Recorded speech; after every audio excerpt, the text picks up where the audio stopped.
was part of our team.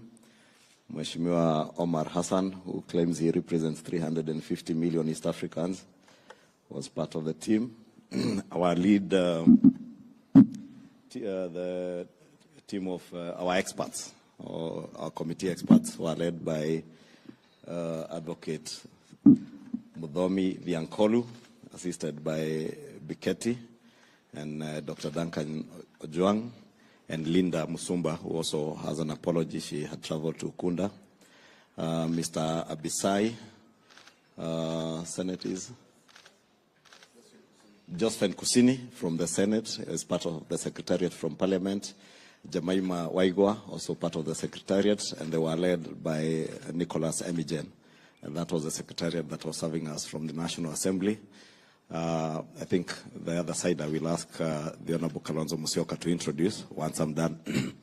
Your Excellency, this afternoon we had occasion to visit the former Prime Minister at his Capitol Hill offices, and we have officially handed over the work that yourself and him did task this team to do. And Your Excellency, as we have mentioned there, we had a difficult start at the beginning, but all these members of this team were quite magnanimous in the engagements that we got into.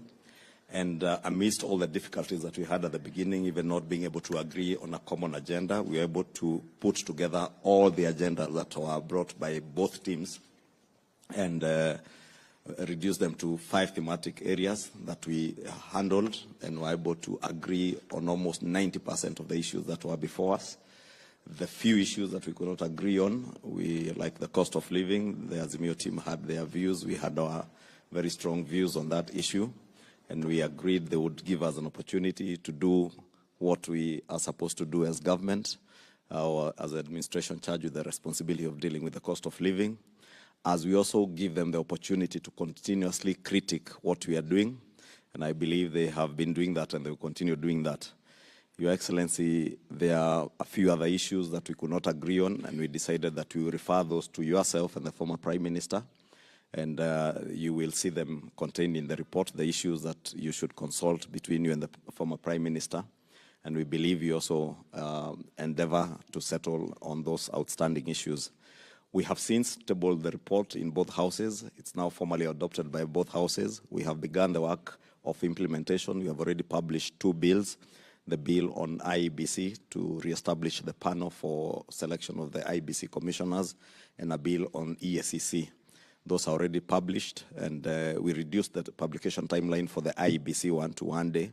And I believe the Jailer Committee in both houses will begin work on it to start public participation and process the bills. Your Excellency, finally, amidst all the challenges I say that we had, we also had lessons that we learned, that there is no challenge that is not surmountable when people speak to each other. We have been reminded by the former Prime Minister that we must never forget what brought us to NADCO and how we got there. And we must honor those who lost their lives, those who lost their businesses and property in this country, by ensuring that we fulfill what we have agreed on.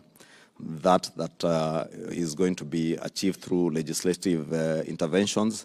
Myself, the Honorable Pio and I, the Honorable Aaron Cheruyot, and Justice Madzayo, we will work hard to ensure that Parliament as an institution works towards the fulfillment of what we ought to do as Parliament. With those many remarks, Your Excellency, allow me now to invite my co-chair and the leader of the Azimio delegation to invite his team and make his remarks.